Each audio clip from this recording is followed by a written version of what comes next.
একটা পিচ্ছি সন্তান। বয়স কত? আমার বয়স 40। দাড়ি পাকা শুরু করেছে।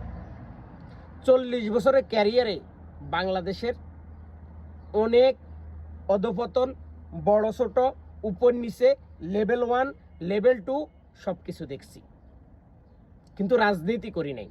রাজনীতি যদি করতাম, এই সমস্ত হাসনাত আবদুল্লাহ আমাদের কাছে কিচ্ছু না।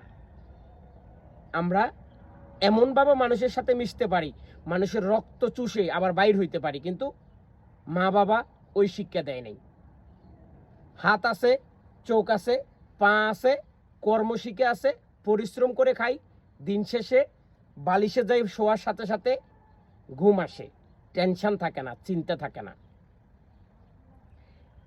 যদি আপনি মনে করেন বিদেশি কোনো মানুষের হাতে ক্ষমতা উঠাই দিবেন, ক্ষমতা চলবে, তাহলে আপনারা ভুল করতেছেন কোনো প্রবাসীর হাতে। ওই বেটা, প্রবাসী কাকে বলতেছস? আমি তো দল করি না, কিন্তু কথাগুলো শুন। জনাব তারেক রহমানকে বাংলাদেশ থেকে শেখ হাসিনা তাড়িয়ে দিছে। কিভাবে তাড়াইছে? লোকটারে মৃত্যু বাকি ছিল, তার মাকে বাধ্য করা হয়েছে, তোর সন্তান যদি এই কাগজে সই করে আর বাংলাদেশের কোনো রাজনীতি করব না, তাহলে তাকে লন্ডন যাওয়ার সুযোগ করে দিব অথবা বিদেশে যাওয়ার সুযোগ করে দিব। কোনো মায়ের সামনে যদি তার সন্তানের গলায় ছুরি ধরা হয়, মা বলবে আগে আমাকে গুলি কর, কিন্তু আমার সন্তানকে বাঁচি থাকতে দে। ঠিক আছে? এইটা হচ্ছে মা। দিস ইজ মা ক্যারেক্টার। ওকে? ওই সময় জনাব তারেক রহমান চিকিৎসার জন্য বিদেশে গেছে।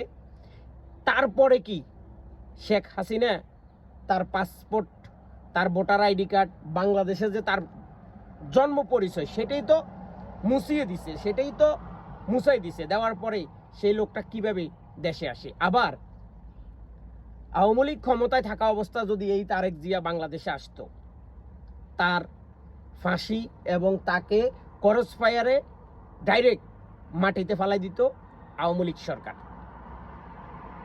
তো ওই মানুষটা কিভাবে দেশে আসবে? এই যে আমার কথা ধর, এখন আমি সৌদি আরবে আসছি আমার নিজের ইচ্ছা, এখন এইখান থেকে যাইতে হইলে হয় আমার মালিক অনুমতি দিতে হবে অথবা আমার কোম্পানি অনুমতি দিতে হবে, আর না হলে পুলিশে ধরা দিয়ে আমরা যাইতে হইব।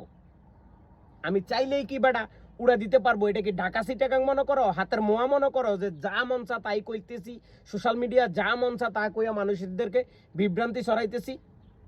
আচ্ছা, জনাব তারেক রহমান বাংলাদেশে নামার পরে তার মা